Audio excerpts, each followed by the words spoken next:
Now to continuing coverage tonight. More than 17 months after these 3 students, 2 chaperones, and a teacher were killed in a bus crash in I-70, the verdict in the trial of the semi-truck driver charged in that crash is in. Today, a Licking County judge found Jacob McDonald not guilty of aggravated vehicular homicide, vehicular assault, and assault. Instead, he was found guilty of 6 counts of vehicular homicide, 1 count for each person that died November 14th, 2023.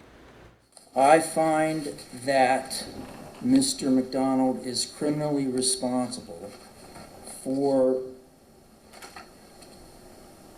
this accident, this collision. However, I find that the state has failed to establish beyond a reasonable doubt the element of recklessness. And we do have live team coverage of that verdict tonight. We start with 10 TV's Kevin Landers. He was in the room filled with families of the victims. Kevin, how are they feeling tonight? Well, this was not the verdict that the family wanted. I was in the overflow room as they waited for the judge's decision. It was quiet, it was tense, and they prayed.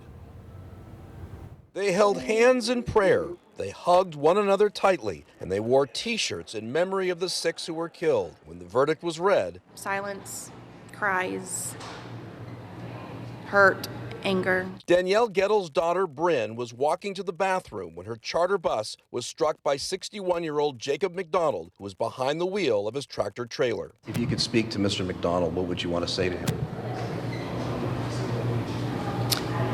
Can you please just be honest and say what you did that day and that you're sorry? Bryn spent 2 months in the hospital. Her mother says her daughter injured her spine, broke her pelvis in 13 places, and broke her clavicle. She is just so blessed to be alive. She was laying there with her friends around her that had passed, and she thought she wasn't going to make it off the bus. The judge determined McDonald was not guilty of reckless homicide because the state could not prove he was on his cell phone at the time of the crash. It was destroyed in the fire. You came here to get justice. Do you feel justice was denied today?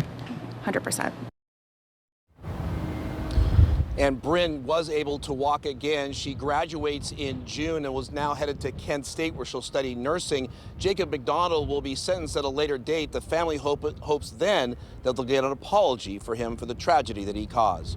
Reporting live outside the Licking County Courthouse, Kevin Landers, 10 TV News.